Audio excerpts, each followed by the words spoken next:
தானியேல் 6:28. தரியுவின் ராஜ்யபார காலத்திலும் பெர்சியனாகிய கோரேசுடைய ராஜ்யபார காலத்திலும் தானியேலின் காரியம் ஜெயமாயிருந்தது. தானியேலின் காரியம் ஜெயமாக இருந்தது.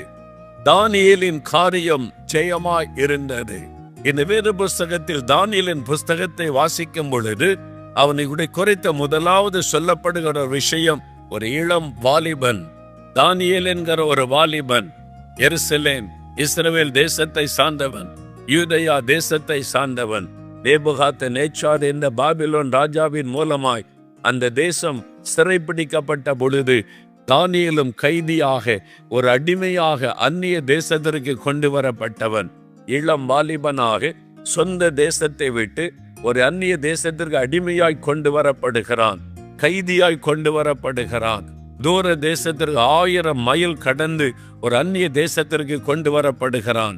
அவனுடைய உள்ளத்தில் பலவிதமான வேதனையான கேள்விகள். இனிமேல் என் எதிர்காலம் எப்படி இருக்கும்? என் சொந்த நாட்டை விட்டு அந்நிய தேசத்திற்கு அடிமையாய் நான் கொண்டு போகப்படுகிறேன், ஒரு கைதியாய் கொண்டு போகப்படுகிறேன். என் பட்டணம் தீக்கு இரையாக்கப்பட்டு விட்டது, என் குடும்பத்தார் கொல்லப்பட்டு விட்டார்கள், உறவுகள் சொந்தங்களை பிரிந்து ஒரு அனாதை போல நான் கொண்டு போகப்படுகிறேன் என்று பல வாலிபர்கள் சிறைப்பிடிக்கப்பட்டு கொண்டு போகப்பட்ட பொழுது தானியேலும் ஒருவனாயிருந்தான். தானியேல் அந்த தேசத்திலே அந்நிய தேசத்தில் எப்படி நான் உயர முடியும், என் எதிர்காலம் எப்படி இருக்குமோ என்று எண்ணினான்.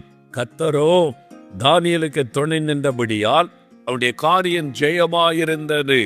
இன்றைக்கு உன்னுடைய வாழ்க்கையில ஏதோ ஒரு காரியத்தில் தோல்வி, அந்த வேதனையோட இந்த இடத்தில் நீ வந்திருக்கலாம். ஆனால் இயேசு சொல்லுகிறார், நீ ஜெயமுள்ளவனாய் மாற வேண்டும். அதற்குத்தான் நான் உன்னை சந்திக்க வந்திருக்கிறேன். நீ ஜெயமுள்ளவளாய் இருப்பாய், உன்னை அதற்காகத்தான் ஆசீர்வதிக்க வந்திருக்கிறேன் என்று ஆண்டவர் சொல்லுகிறார். தானியேல் 6:10. தானியேலோ வென்றால் அந்த பத்திரத்துக்கு கையெழுத்து வைக்கப்பட்டதென்று அறிந்த போதிலும் தன் வீட்டுக்குள்ளே போய் தன் மேல் அறையிலே எருசலேமுக்கு நேராக பலகணிகள் திறந்திருக்க அங்கே தான் முன் செய்து வந்தபடியே தினம் 3 வேளையும் தன் தேவனுக்கு முன்பாக முழங்காற்படியிட்டு ஜெபம் பண்ணி ஸ்தோத்திரம் செலுத்தினான். ஜெபம் பண்ணுகிற ஒரு வாலிபன், தீர்மானம் பண்ணின ஒரு வாலிபன் தானியேல். ஆண்டவர் அவனுடைய காரியத்தை ஜெயமாக்கி உயர்த்த காரணம் என்ன? ஜெபத்திலே உறுதியாயிருந்தான். தினம் 3 வேளை முழங்கால் படியிட்டு தேவனுக்கு முன்பாக நின்று அவரோடு பேசுவான். உடைய ஜெப வாழ்க்கை, ஜெப வாழ்க்கை. சீட்டு ஸ்டட் என்கிற ஒரு ஊழியக்காரர், தேவனால் வல்லமையாய் பயன்படுத்தப்பட்டவர், வாலிப நாட்களில் இயேசுவை ஏற்றுக்கொண்டார். அவர் படிப்பதற்கு கல்லூரிக்கு போன போது ஹாஸ்டலிலே தங்க வேண்டும். அவருடைய தாயார் அவருக்கு செபிக்கவும் கர்த்தருக்காக வாழவும் கற்றுக் கொடுத்திருந்தார். மகனே, தினந்தோறும் காலையில் எழுந்தவுடனே 1 மணி நேரமாவது நீ வேதத்தை தியானித்து செபிப்பதற்கு நேரம் எடுத்துக்கொள்ள வேண்டும் என்று சொல்லி கொடுத்திருந்தார்கள். அவன் சொன்னான், தன்னுடைய தாயாருக்கு கடிதம் எழுதுவான். அந்த காலத்தில் கடிதத்தின் மூலமாக தான் தொடர்பு கொள்ள முடியும். தன் தாயாருக்கு கடிதம் எழுதும் பொழுது சொன்னான், அம்மா, ஏதா நான் தினந்தோறும் நீங்கள் சொன்ன மாதிரி அதிகாலையில் 1 மணி நேரம் நான் முழங்காலில் நின்று ஜெபித்து வேதத்தை தியானிக்கிறேன், இயேசுவுக்கு நேரத்தை கொடுக்கிறேன். எந்தாவது ஒரு நாள் நான் 1 மணி நேரம் ஜெபிக்க முடியாமல் ஆகிவிட்டால், ஏதாவது ஒரு காரணத்தினால் 1 மணி நேரம் ஜெபிக்க முடியாமல் ஆகிவிட்டால், அந்த நாள் முழுவதும் நான் மயிர் கத்தரிக்கப்பட்ட சிம்சோனை போல் ஆகிவிடுகிறேன். வல்லமையை இழந்து நான் அடிமைப்பட்டவனை போல் ஆகிவிடுகிறேன். சிம்சோன் எப்படி அடிமைப்பட்டவனாய் மாறினானோ அந்த மாதிரி நான் ஆகிவிடுகிறேன். அதுதான் உண்மை. தினமும் 1 மணி நேரமாவது நான் ஜெபிக்காவிட்டால் என் வல்லமை நான் இழந்து போகிறேன். ஆண்டவரிடத்தில் உரிமையா நீ போய் பேசலாம். ஆண்டவரே, உம்முடைய மகள் நான் வந்திருக்கிறேன், உம்முடைய மகன் நான் வந்திருக்கிறேன். நான் அப்படித்தான் அதிகாலையில் எழும்பி ஜெபிப்பது, 2 மணி நேரம் காலையில் ஜெபிப்பது என்னுடைய பழக்கம். அந்த அதிகாலையில் எழுந்த உடனே நான் முதலாவது ஜெபிக்கும் ஒரு, ஆண்டவரே, உம்முடைய பிள்ளை நான் வந்திருக்கிறேன். My father, your son has come to your presence. என் தகப்பனே, உம்மை சந்திக்க உம்முடைய மகனாக நான் வந்திருக்கிறேன் சொல்லும்போது ஒரு பெரிய சந்தோஷம். நீங்க அவருடைய பிள்ளைகள், என் குமாரரும் குமாரத்திகள். ஆண்டவர் சொல்லுகிறார், நான் நீங்கள் ஜெயம் பெற்றவர்களாக இருக்கும் பொழுது நான் உங்கள் தேவனாயிருப்பேன், நீங்கள் என் குமாரரும் என் குமாரத்திகளுமாயிருப்பீர்கள். நீங்கள் போய் யாரோ ஒருவர் மாதிரி பேச வேண்டாம். உம்முடைய பிள்ளை வந்திருக்கிற ஆண்டவரே, உம்முடைய மகள் வந்திருக்கிறன்னு பேசுங்க. அதுதான் உங்களுக்கு பெரிய ஆசீர்வாதம். அதிகாலையில் அவரை தேடுங்க. லண்டன்ல ஜான் வெஸ்லி என்கிற தேவ மனிதரை எழுப்பினார்.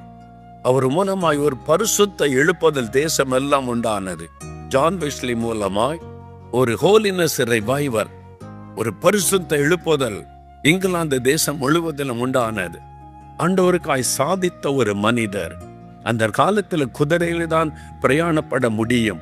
அவர் குதிரையில பிரயாணப்பட்டு கிராமம் கிராமமாய் ஜனங்களுக்கு சுவிசேஷத்தை அறிவிப்பாராம்.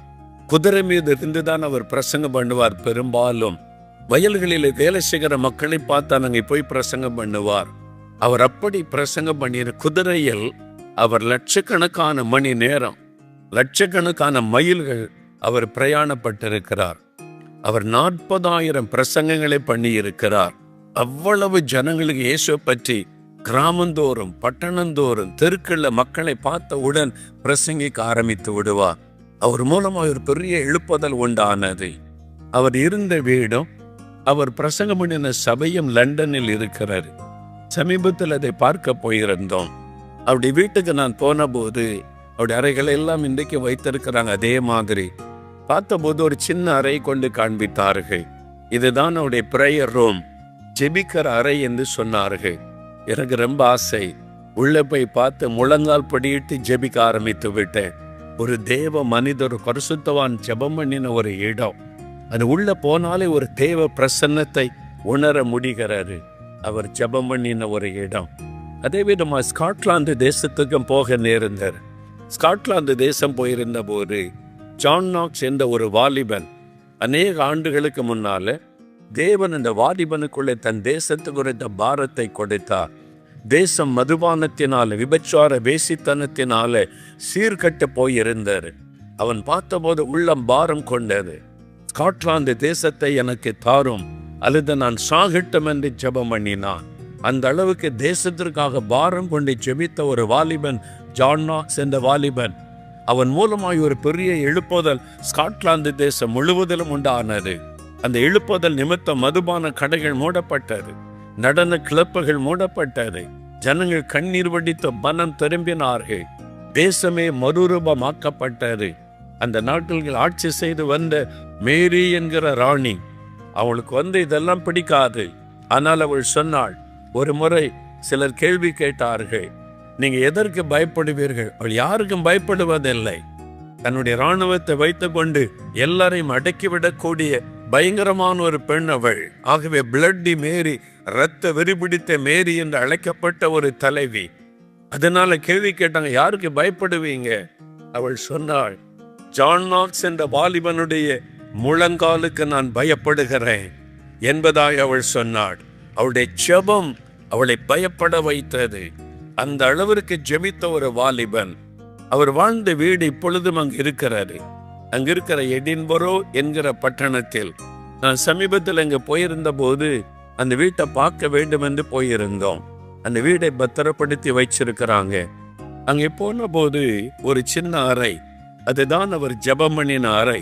அங்குதான் அவர் முழங்கால் படியிட்டு கதறினார், இந்த தேசத்தை எனக்கு தாரும், என் ஜனங்களை ரட்சியும் அல்லது நான் சாகட்டும் என்பதாய் ஜெபித்த இடம்.